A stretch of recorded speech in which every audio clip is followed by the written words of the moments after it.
Boa tarde. Hoje eu escolhi o tema a importância da oração e da nossa intimidade para com Deus.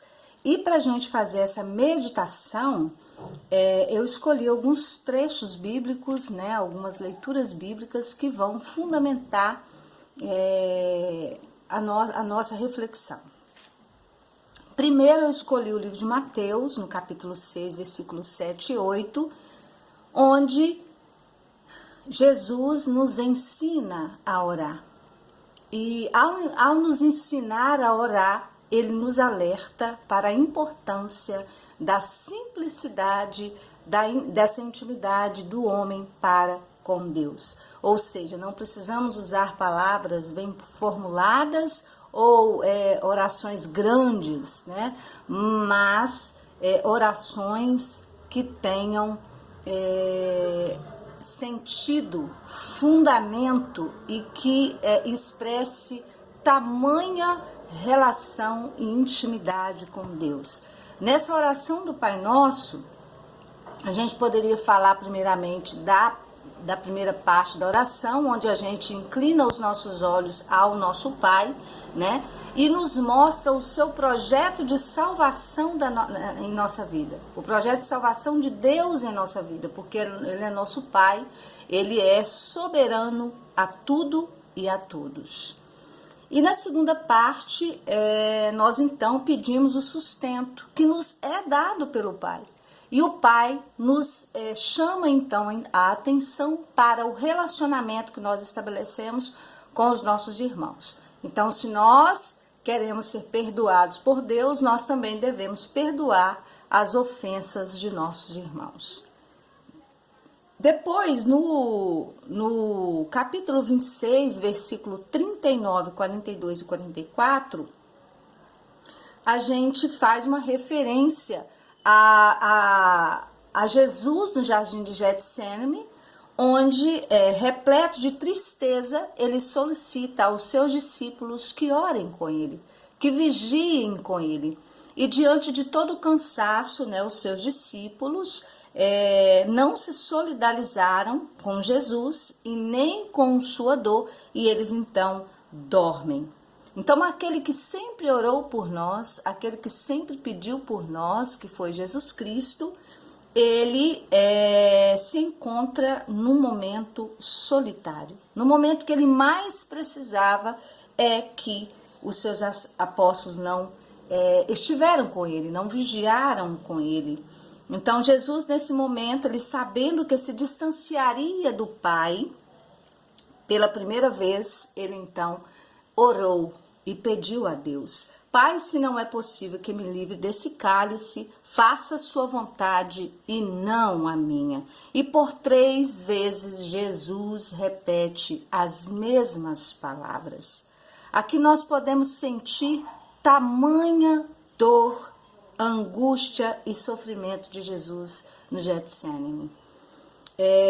Jesus recebeu, né, os mais diversos tipos de ataque, os mais diversos tipos de tentações, mas ele, em sua simplicidade humana, ele se ajoelhou diante da dor que sentia e orou. E todos nós também passamos por tristeza, nós também passamos por angústias, por sofrimentos, e por isso nós precisamos reconhecer a necessidade que temos de orar, a necessidade que temos de pedir, mesmo que Deus saiba do que nós necessitamos, mesmo que Deus saiba do que nós precisamos, porque a oração e a intimidade que estabelecemos com o Pai é que nos fortalece. A dor da alma, ela é algo peculiar ao ser humano. Todos nós, seres humanos, passamos por tempos difíceis, por momentos difíceis, por angústias, e nós necessitamos de estar, né, nessa intimidade com Deus, ou de ter essa intimidade regular com Deus. E isso acontece através das nossas orações. No livro de Marcos também, no capítulo 11, versículo 20 e 26, né, a 26, ele nos traz, ele nos alerta da importância que a oração tem em nossas vidas. né? A fé, ela pode mover montanhas. A fé e a confiança que nós colocamos em Deus é que vai possibilitar que a semente possa crescer, florescer e dar bons frutos, né? Então, Jesus, na dor, ele disse que fosse feita a vontade do Pai e não a dele, porque ele sabia que a vontade do Pai era melhor para ele.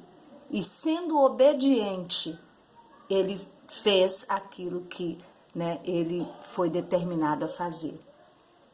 Diante de todo sofrimento, Jesus nos ensina que nossas orações, mesmo que breve e simples, elas precisam ser imbuídas de fé e de confiança em Deus, né? E que mesmo no sofrimento nós devemos nos entregar ao nosso Pai Celestial e aguardar o tempo de Deus e não o nosso tempo.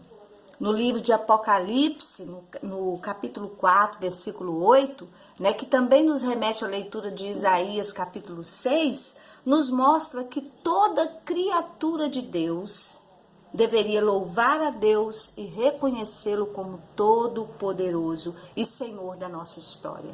Senhor que conduz a nossa história. Em Isaías, nessa visão e experiência que ele teve com Deus, ele nos mostra isso também, que a criatura de Deus deve reconhecê-lo como único e absoluto Salvador e, portanto, nós não devemos colocar acima de Deus nenhum sistema, nenhuma instituição e nenhuma ideologia. Em Apocalipse, os próprios anjos proclamam: Santo, Santo, Santo, Senhor Deus Todo-Poderoso, aquele que é, aquele que era e aquele que vem. Então, a oração, ela está ligada à palavra de Deus, pois ela prepara todo o nosso ser para o entendimento da palavra, né? Então, quando nós pedimos a unção do Espírito Santo, nós pedimos que o Espírito Santo nos dê o entendimento, a sabedoria e o entendimento da palavra, para que nós possamos falar não por nós, mas, né, através de Deus, que nos dá a capacidade, né, esse entendimento, a sabedoria para meditar e refletir sobre a sua palavra. Os salmos, por exemplo, são 150 salmos, né, para nós católicos, tem uma importância tamanha, né? Em toda a nossa liturgia, nós temos a leitura acompanhada também dos salmos, que fala da liturgia daquele dia e que por nós é proclamado, é cantado, né, também no nosso lecionário bíblico. E os salmos, vários salmos, né, são orações em forma de ladainha, são súplicas. E muitas vezes são proclamações que têm em alguns momentos algumas repetições. E nem por isso são vãs. Né? Nem por isso são orações vãs. Né? São orações onde nós fazemos invocações, onde nós proclamamos a obra de Deus na nossa vida. É um convite a proclamar a Deus como único e absoluto Senhor de nossa vida. O Salmo 150, por exemplo, né, é um hino de louvor.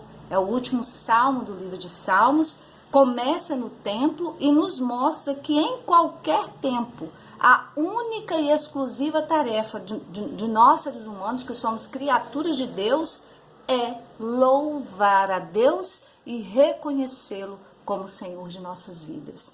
E quem canta, né, ora 2 vezes. Quem canta ora 2 vezes, porque cantar é um clamor a Deus, é um louvor a Deus, feito de toda a nossa alma e de todo o nosso coração.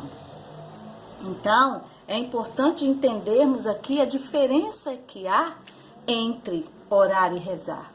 E em todo tempo, né, em todos os livros, em todos os dicionários que eu pesquisei, o significado dos termos orar, rezar, rogar, clamar, recitar, suplicar, significam a mesma coisa, rezar e orar. Então, a palavra vã, por exemplo, ela tem um significado do que é inútil, imprestável, falso, insignificante, sem conteúdo e sem fundamento. Então, quando Jesus fala, né, se refere aqui aos gentios, usando vãs repetições, ele se referia à atitude dos idólatras de Baal, que em todo tempo se referiam a um Deus que não era o nosso Deus. Por isso que eles diziam, né? Ah, Baal, respondei-nos. Repetiu novamente, ah, Baal, respondei-nos. Enquanto Elias, com toda a sua simplicidade, ele orou a Deus de forma racional e sentimental, fazendo referência e o reconhecimento da soberania de Deus. Então Elias dizia, Senhor Deus de Abraão, de Isaque e de Jacó, fique hoje sabido que tu és o Deus em Israel e que eu sou teu servo e que segundo a tua palavra fiz todas essas coisas. Respondei-me, Senhor, respondei-me, Senhor. Isso está no primeiro livro de Reis, no capítulo 18, versículo 36 e 37. Então Jesus nos adverte contra o exibicionismo, a verbosidade demasiada, né? A nossa oração deve ser o de abrir o nosso coração a Deus, não dizendo que não vamos fazer, né? E nem prometendo que não vamos cumprir, mas orando com simplicidade e mantendo uma comunhão com Deus, um relacionamento de intimidade e de confiança com o nosso Deus. E como nós podemos manter essa intimidade com Deus? Sendo transparente, tendo a liberdade de falar o que sentimos com o nosso Pai Celestial, sendo obediente, orando e dirigindo-se a Deus, né, como nas cartas de Paulo, em diversos momentos ele se dirigia a Deus. A intimidade com a palavra de Deus, ou seja, conhecer a palavra de Deus, ser conhecido, né, fazer-se conhecer também por Deus, ter uma vida de oração incessante, orar sem cessar. E, né, existem diversos tipos de orações, a oração espontânea, individual, a própria leitura dos salmos são orações, né, a oração ensinada por Cristo, que é a oração do Pai Nosso, que nós fazemos em todos os momentos celebrativos de nossa igreja, as orações devocionais, as orações preciosas, aqui eu poderia citar, por exemplo, o terço, né? As orações de pedido, onde nós dependemos de Deus para tudo, né? No livro de Filipenses, capítulo 4, versículo 6, nos alerta a isso, nós dependemos de Deus para o nosso sustento, para a nossa sabedoria, para nos orientar, para decifrar os nossos sonhos, né? E devemos pedir que seja feita a vontade dele e não a nossa, como Jesus nos alertou no livro de Mateus. Orações de confissão, pedindo sempre o perdão, né? Perdoando os nossos irmãos e também pedindo perdão a Deus. As orações de intercessão, né? Porque outras pessoas também precisam de nossas orações, então nós devemos orar a intercessão dos outros, porque Deus também nos ouve. As orações individuais, mas também coletivas, né? Nos Atos dos Apóstolos, por exemplo, Deus gosta de ver a igreja unida. As orações dos aflitos e dos angustiados. Então, nós católicos, nós temos uma oração muito preciosa para nós, que é o terço, que é uma parte do rosário, né? O rosário, ele é um conjunto de orações que foi proposto em 1470, e a sua origem, ela se remete aos 150 salmos que tem na Bíblia. Então, como naquela época, né, a maioria dos fiéis eles não sabiam ler e queriam de alguma forma imitar, né, ou recitar os salmos, foi criado então, né, a oração do rosário, usando inicialmente pedrinhas e mais tarde, né, os nós em cordões, para que eles pudessem então recitar os salmos através da oração do Pai Nosso. E mais tarde, né, a gente então inicia esse processo de oração do terço com as 50 contas pequenas, simbolizando as Ave-Marias intercaladas com a cada 5 contas, né, representando então a oração do Pai Nosso. A Ave Maria nada mais é que as palavras do arcanjo Gabriel a Nossa Senhora, né, no tempo de anunciação. e compõe a oração do terço, o Pai Nosso, a Ave Maria e Glória ao Pai. Glória ao Pai, ao Filho e ao Espírito Santo. E na oração do texto nós proclamamos, então, os mistérios que representam os momentos significativos da vida de Jesus aqui na Terra. Então, nós temos os mistérios gozosos, que representam o início da vida de Jesus, que é a encarnação, a anunciação a Nossa Senhora, a visitação à sua prima Isabel, o nascimento de Jesus e Jesus sendo apresentado no templo. Os mistérios dolorosos, onde nós proclamamos o sofrimento e a paixão de Jesus. É uma forma da gente reviver o sofrimento de Jesus no período da Quaresma, onde nós chamamos, né, o percurso da via sacra.